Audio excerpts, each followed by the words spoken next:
جہانگیر کے ورزشی جسم کے نیچے آگول کا نازک سراپا دب گیا تھا۔ وہ بمشکل ہی بول پائی، تمہاری قسمت میں کالا، موٹا اور مڈل کلاس شوہر لکھا تھا۔ آج رات تم ان باتوں پر جی بھر کر سوگ منانا۔ جہانگیر نے اپنا دوسرا بازو اس کے گرد حائل کرتے ہوئے اسے اوپر سرکایا۔ تمہیں شرم آنی چاہیے میرے ساتھ زبردستی کرتے ہوئے۔ تم تو مجھے پسند بھی نہیں کرتے ہو، تو پھر یہ سب کیوں کر رہے ہو؟ وہ اس کے حصار میں تڑپتی ہوئی بولی، میں نے آج کی رات اپنے آپ کو تمہاری طرح بے شرم بنا لیا ہے، اسی لیے مجھے آج تمہارے ساتھ کچھ بھی کرتے ہوئے بالکل شرم نہیں آئے گی۔ تم میں واقعی ایسا کچھ بھی نہیں جو تمہیں پسند کیا جائے، اور اگر اب تم نے مجھے تم کہہ کر مخاطب کیا تو تم آج پوری رات میرے شر سے صرف پناہ مانگو گی، سنا تم نے؟ جہانگیر ایک بار پھر اس کا منہ دبوچتا ہوا بولا۔ آگول مسلسل کوشش میں تھی کہ وہ اپنے ہاتھوں کو جہانگیر کے ہاتھوں سے چھڑا لے، مگر جہانگیر نے اس کی کلائی کو مضبوطی سے پکڑا ہوا تھا۔ کانچ کی بہت سی چوڑیاں ٹوٹ کر اس کی کلائی کو بھی زخمی کر چکی تھیں۔ سیفی تمہیں مجھ سے زیادہ بیٹر آپشن لگا تھا نا؟ آج میں تمہیں بتاتا ہوں کہ وہ اس دن تمہارے ساتھ کیا کرنے والا تھا۔ جہانگیر غصے میں بولتا ہوا اس کے دونوں ہاتھ کمر کے پیچھے لے گیا، بیڈ پر پڑا اس کا دوپٹہ اٹھا کر یوں ہی آگول کے اوپر جھکے دوپٹے کے ایک سرے سے اس کے دونوں ہاتھ پیچھے باندھنے لگا۔ اس سے پہلے کہ آگول اسے کچھ بولتی، دوپٹے کا دوسرا سرا وہ اس کے منہ میں ٹھونس چکا تھا۔ وہ جہانگیر کی گرفت میں کسی زخمی پرندے کی طرح پڑپڑانے لگی، تم میں اکڑ بہت زیادہ ہے اور برداشت کا مادہ بے حد کم، لیکن آج میں تمہاری ساری اکڑ نکال دوں گا اور برداشت تم میں خود ہی آ جائے گی۔ آگول ہاتھ پیر چلاتی ہوئی مسلسل نفی میں سر ہلا رہی تھی، مگر آج جہانگیر کو شاید اس پر ترس نہیں آنا تھا۔ جہانگیر کے آگے ہتھیار ڈالتے ہوئے وہ اب اس کی گرفت میں ساکت ہو چکی تھی۔ آگول کے آنسو آنکھوں سے نکلتے ہوئے اس کے بالوں میں جذب ہونے لگے۔ اس نے آگول کے ہاتھ کھولے اور دوپٹہ کھینچ کر اس کے منہ سے نکالا۔ تعلق جوڑا ہے میں نے تم سے، تمہیں اپنی بیوی بنا کر۔ یہ تمہارے باپ کا گھر نہیں ہے جہاں سے تم دن دہاڑے کہیں بھی بھاگ جاؤ۔ اگر تم نے کبھی میرے گھر سے بھاگنے کی کوشش کی یا تمہاری کسی بھی حرکت سے میری عزت، میرے نام پر حرف آیا تو میں تمہیں زندہ زمین میں گاڑ دوں گا۔ جہانگیر اپنے ہونٹ اس کے کان کی طرف لا کر اسے وارننگ دیتا ہوا بولا۔ آگول سسکنے لگی۔ غضبناک نظر اس کے چہرے پر ڈال کر جہانگیر اپنی جگہ پر کروٹ لے کر لیٹ گیا۔ بھرپور نیند کے بعد اس کی آنکھ کھلی تو ایک حسین صبح اس کی منتظر تھی۔ اینا نائٹی میں ملبوس روحان کے سینے سے سر اٹھا کر اسے دیکھنے لگی۔ روحان ابھی بھی سویا ہوا تھا۔ اینا کے سر اٹھاتے ہی اس نے نیند میں دوسری طرف کروٹ لی، شاید وہ کافی دیر سے سیدھا لیٹے لیٹے تھک گیا تھا۔ روحان کے کروٹ لینے پر اینا کے لبوں نے مسکراہٹ کو چھوا، مگر کروٹ لیتے ہی اس کی پیٹھ پر اینا کو وہی ٹیٹو نظر آیا جس سے اینا کے لب سکڑے، لیکن اب وہ کوئی غلطی نہیں کرنا چاہتی تھی، اسی لیے روحان پر اچھی طرح کمفرٹر ڈال کر اس نے اپنا گاؤن پہنا اور اپنے آپ کو اچھے سے کور کیا اور روم سے باہر نکل گئی۔ صبح کا حسین منظر اس کا منتظر تھا۔ ملگجا سا اندھیرا رخصت ہو رہا تھا، بادلوں میں چھپا ہوا سورج منتظر تھا کہ وہ چاروں سو اپنی روشنی پھیلائے۔ آسمانوں پر گول کی صورت پرندے اڑ رہے تھے، جبکہ ہلکے نیلے پانی میں ان کا شپ مدھم رفتار سے چل رہا تھا۔ اینا لوہے کے پائپ کو تھامے نیچے جھک کر پانی کی گہرائی کا جائزہ لے رہی تھی، تب اسے اپنی پشت پر کسی کی موجودگی کا احساس ہوا۔ اس سے پہلے اینا مڑ کر دیکھتی، روحان اس کے گرد اپنے بازو حائل کر کے اینا کو اپنے حصار میں قید کر چکا تھا۔ اتنی جلدی کیوں اٹھ گئیں؟ وہ جھک کر اینا کے کان میں سرگوشی کرتا ہوا پوچھنے لگا۔ آواز میں ابھی بھی ہلکی ہلکی نیند کی خماری موجود تھی۔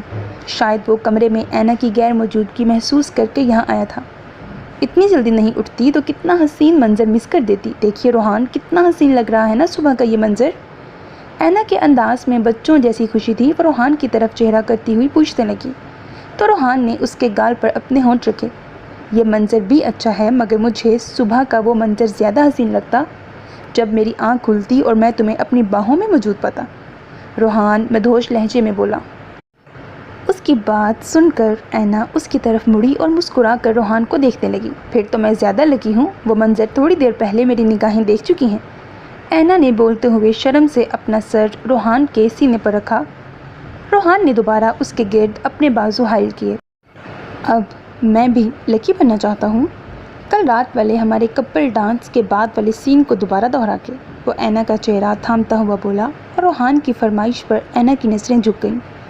وہ اس کی پیشانی پر اپنے ہونٹ رکھتا ہوا اسے اٹھا کر واپس روم میں لے جانے لگا۔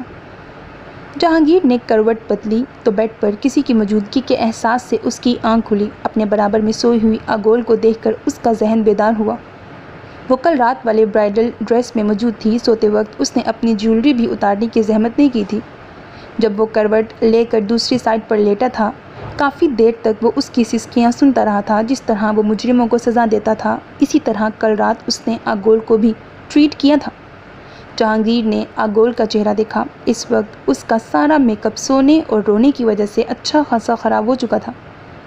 آگے بڑھ کر اس نے ہاتھ بڑھا کر آگول کے بالوں میں اٹکا ہوا جھومر نکالا جو کہ کبھی بھی گر سکتا تھا۔ جس دن اسے معلوم ہوا تھا آگول رونی کی بہن ہے جس سے اس کی شادی ہونے والی ہے، اس دن اسے بھی حیرت ہوئی تھی۔ یہ مغرور نک چڑی سی لڑکی اسے اپنی نیچر کی وجہ سے پسند نہیں تھی، مگر اس نے اس بات کو زیادہ نہیں سوچا تھا۔ بابیلا تو وہ مچا ہی نہیں سکتا تھا، یہ اس کی اپنی رکھی گئی شرط تھی۔ شرط نہ بھی ہوتی تو اسے اچھی بری عادتوں کے ساتھ قبول کرنا ہی تھا۔ اسے معلوم تھا آگول خود بھی اس کو ناپسند کرتی ہے۔ اسے بھی جب معلوم ہوگا اس کی شادی کس سے ہو رہی ہے تو وہ بھی بہت شاکڈ ہوگی، مگر اپنے لیے اتنے حقارت زدہ الفاظ سن کر الٹا جہانگیر ہی شاکڈ ہو گیا تھا۔ کل رات اس نے کمرے میں آتے ہی سب سے پہلے آگول کو سیفی کا طعنہ دیا۔ وہ اس کی بیوی تھی، اب ساری زندگی اسے جہانگیر کے ساتھ ہی گزارنی تھی۔ وہ چاہتی تو سیفی اور اپنے رشتے کو کل رات ہی اس کے سامنے کلیئر کر سکتی تھی، یا جو کچھ اس نے مہندی والی رات کہا تھا وہ اپنی ان باتوں کی معافی بھی مانگ سکتی تھی، مگر اس نے ہمیشہ کی طرح بدتمیزی کرنا اور زبان چلانا شروع کر دیا۔ کل رات والا منظر یاد کرتے ہوئے جہانگیر کی نظر اس کی چوڑیوں سے بھرے ہینائی ہاتھوں پر پڑی، جسے آہستہ سے تھام کر وہ اس کی سفید چمکتی ہوئی کلائی دیکھنے لگا جس پر ہلکی سی سرخ لکیر ابھری ہوئی تھی۔ یہ چوڑیاں ٹوٹنے کے سبب ہوا تھا۔ جہانگیر اس لکیر پر نرمی سے اپنا انگوٹھا پھیرنے لگا۔ آگول اس کا ہاتھ جھٹک کر کروٹ لے کر لیٹی۔ شاید اسے نیند میں بھی جہانگیر کی قربت گوارا نہیں تھی۔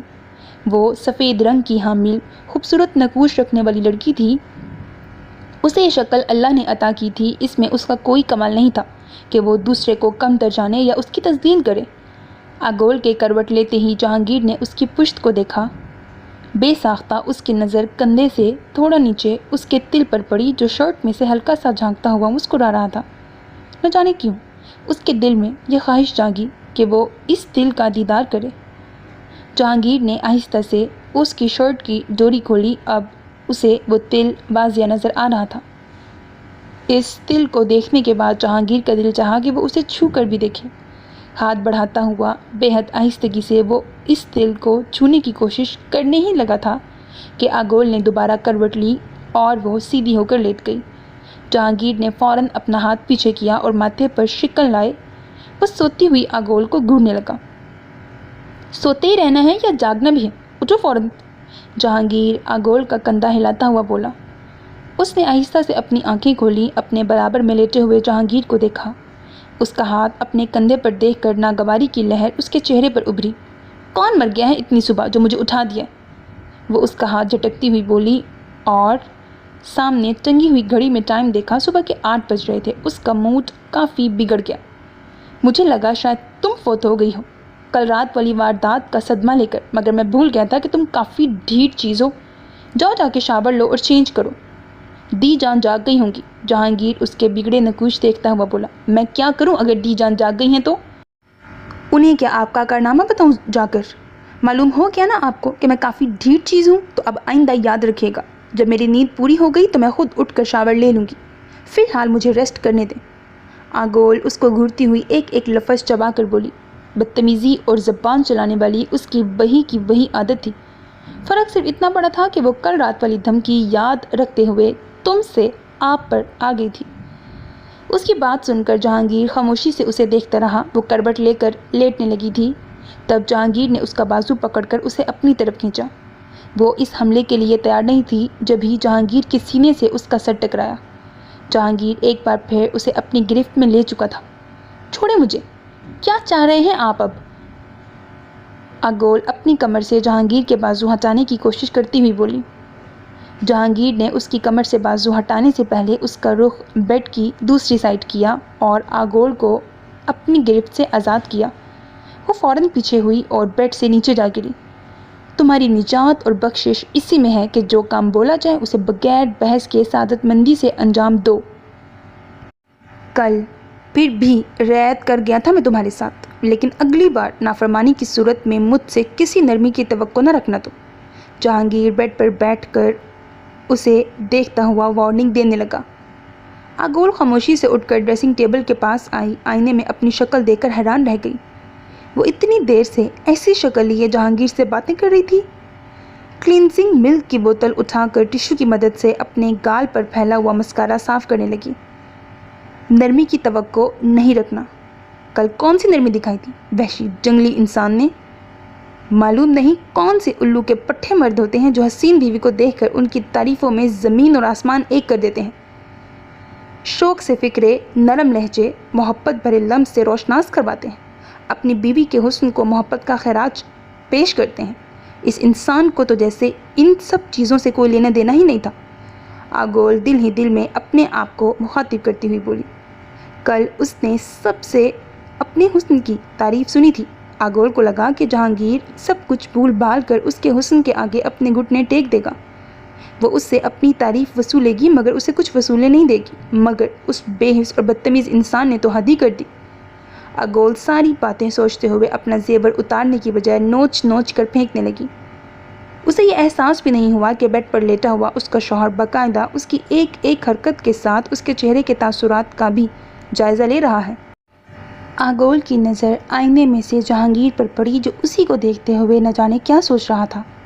آگول اپنے کالے نصیب پر لعنت بھیجتی ہوئی واش روم چلی گئی۔ سب کے ساتھ جہانگیر سٹنگ روم میں بیٹھا ہوا تھا تب اسے آگول لاؤنج سے آتی ہوئی دکھائی دی۔ آف وائٹ کلر کی کیپری پر لائٹ یلو کلر کی شارٹ شرٹ میں ملبوس۔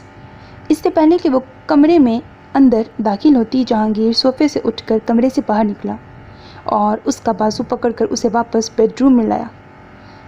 کمرے میں آنے کے بعد جھٹک کر آگول نے جہانگیر سے اپنا بازو چھڑایا۔ اب وہ انتظار میں کھڑی تھی کہ اسے معلوم ہو اس کے شوہر کو آخر تکلیف کیا ہوئی ہے۔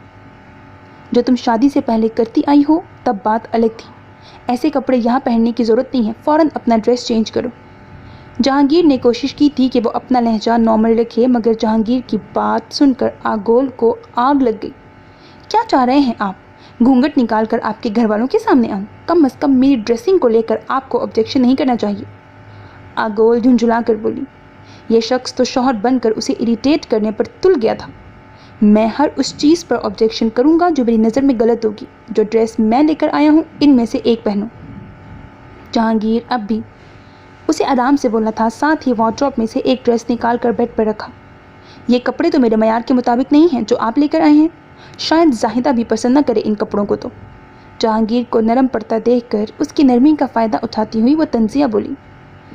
تمہارا معیار تم سے بہتر تمہارے ڈیڈی جانتے ہیں، جنہوں نے تمہارے لیے ایک مڈل کلاس کالے بدصورت انسان کا انتخاب کیا، اور میری نظر میں جو تمہارا معیار ہے وہ تم کل رات ہی دیکھ چکے ہو۔ اسی لیے اب دوبارہ میرے سامنے معیار کی بات کبھی بھی مت کرنا ورنہ بہت تکلیف پہنچے گی تمہیں۔ جہانگیر کی بات سن کر آگول کا چہرہ خجالت سے سرخ ہوا۔ اب اسے منصور پر بھی غصہ آنے لگا، جس نے ایک بار بھی اس کی شادی کرتے وقت ذرا اس کا خیال نہیں کیا تھا۔ میں یہ ڈریس نہیں پہنوں گی جہانگیر، بے شک میں سارا دن اسی کمرے میں بیٹھی رہوں۔ وہ کہاں کسی کی مانتی تھی، اسے تو صرف اپنی منمانی کی عادت تھی۔ تم ڈریس بھی چینج کرو گی اور کمرے سے باہر بھی نکلو گی؟ جہانگیر آگول کو بولتا ہوا اس کے قریب آ کر کھڑا ہوا۔ چینج کرو، وہ بیڈ پر رکھے ہوئے ڈریس کی طرف اشارہ کر کے بولا۔ آگول خاموشی سے کھڑی جہانگیر کو دیکھتی رہی، اس کی آنکھوں میں باسیہ انکار تھا۔ ایک سیکنڈ سے بھی کم وقت لگا تھا جہانگیر کو اس کی شرٹ چاک کرنے میں۔ 5 منٹ کے اندر چینج کر کے باہر آؤ۔ جہانگیر اسے بولتا ہوا کمرے سے باہر نکل گیا اور آگول بے یقینی سے اپنے اتنے مہنگے کرتے کو دیکھ رہی تھی جو اس کا شوہر بے دردی سے پھاڑ چکا تھا۔ کیا سوچ کر بنایا آپ نے یہ پروگرام؟ آپ کو معلوم ہے نا میں آپ کے بغیر نہیں رہ سکتا۔ کہیں نہیں جا رہی ہیں آپ؟ آج جہانگیر اور آگول کا ریسیپشن تھا، وہ لوگ ابھی گھر لوٹے تھے۔